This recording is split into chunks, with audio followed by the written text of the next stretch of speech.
चंद्रयान-3 ने चंद्रमा की पहली तस्वीर भेजी।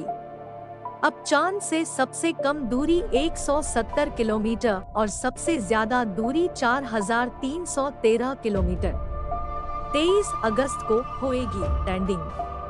हम आपको बता दें कि इसरो ने भारत के तीसरे मानवरहित चंद्रमा मिशन चंद्रयान-3 द्वारा ली गई चंद्रमा की पहली तस्वीर जारी की है।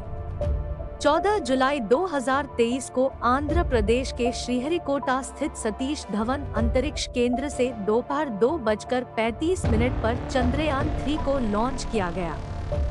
चंद्रयान-3 ने शनिवार को चंद्रमा की कक्षा में प्रवेश करने के बाद ये तस्वीरें ली। 5 अगस्त 2023 को चंद्र कक्षा में प्रवेश के दौरान चंद्रयान-3 अंतरिक्ष यान द्वारा चंद्रमा को देखा गया। चंद्रयान-3 द्वारा ली गई तस्वीरें इस तरह नजर आ रही है। चंद्रमा मिशन अब तक सुचारू रहा है और इसरो को उम्मीद है कि विक्रम लैंडर इस महीने के अंत में 23 अगस्त को चंद्रमा की सतह पर सॉफ्ट लैंडिंग करेगा। चंद्रयान-3 को 22 दिन पहले चंद्रमा के दक्षिणी ध्रुव पर उतरने के लिए प्रक्षेपित किया गया था, जहां अब तक कोई भी देश नहीं पहुंचा है। चंद्रयान-3 में लैंडर, रोवर और प्रोपल्शन मॉड्यूल है। लैंडर और रोवर चांद के साउथ पोल पर उतरेंगे और 14 दिन तक वहां प्रयोग करेंगे। इस मिशन के जरिए इसरो चांद की सतह का अध्ययन करेगा।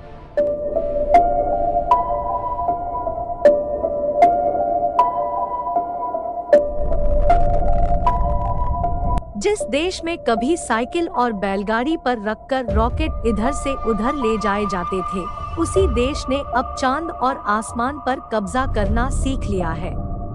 अंतरिक्ष की दुनिया में भारत एक बार फिर इतिहास रचने के मुहाने पर खड़ा है।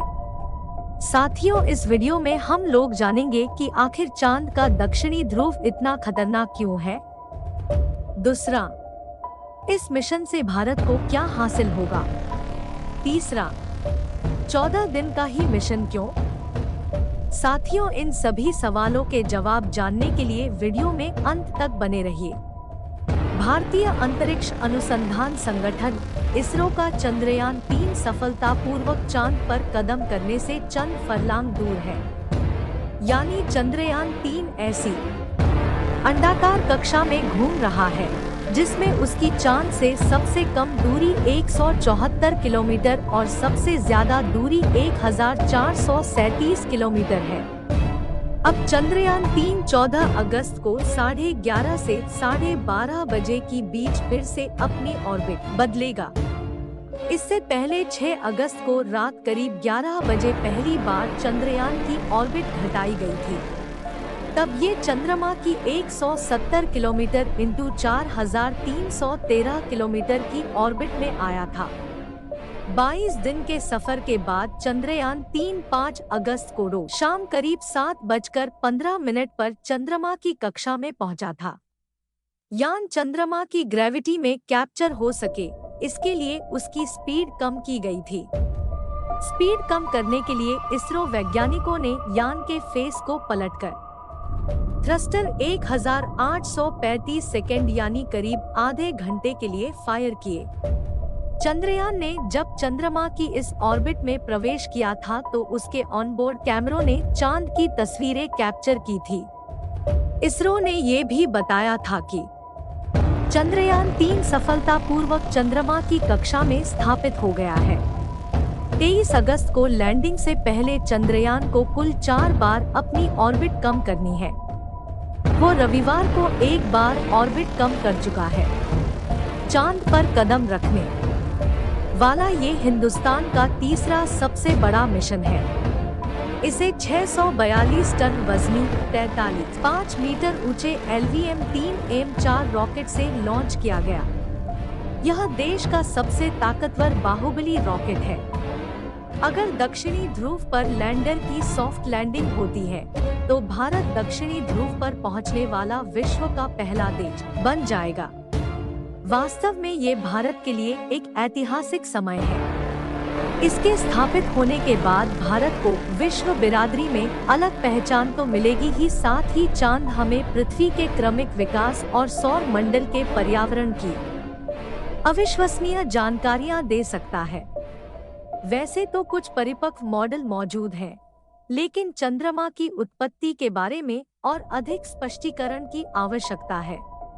चांद की सतह को व्यापक बनाकर इसकी संरचना में बदलाव का अध्ययन करने में मदद मिलेगी। चंद्रमा की उत्पत्ति और विकास के बारे में भी कई महत्वपूर्ण सूचनाएं जुटाई जा सकेंगी। वहां पानी होने के सबूत तो चंद्रयान 1 ने खोज लिए थे और चंद्रयान 2 से वहां की सतह की मैपिंग हो गई थी, लेकिन चंद्रयान 3 से वहां पर मौजूद जरूरी मिनरल्स का पता लगाया जा सकेगा।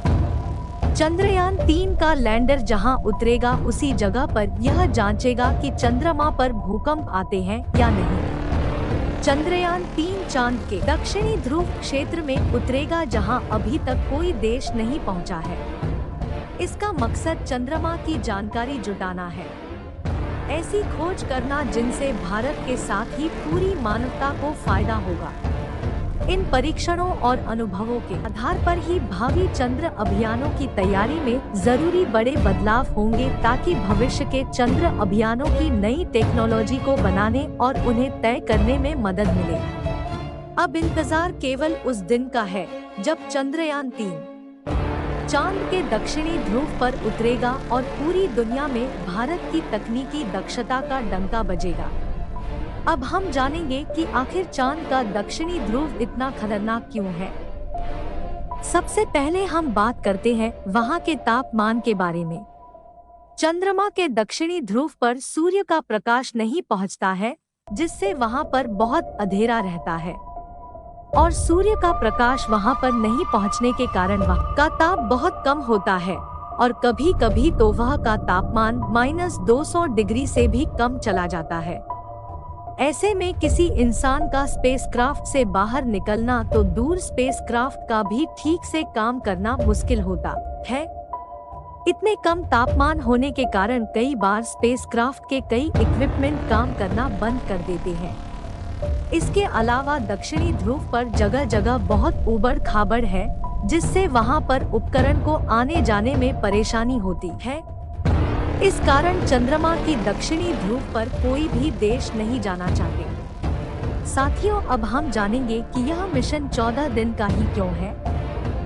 साथियों, हम आपको बता दें कि चंद्रमा पर 14 दिन तक रात और 14 दिन तक उजाला रहता है। जब यह रात होती है तो तापमान 100 डिग्री सेल्सियस से भी कम हो जाता है।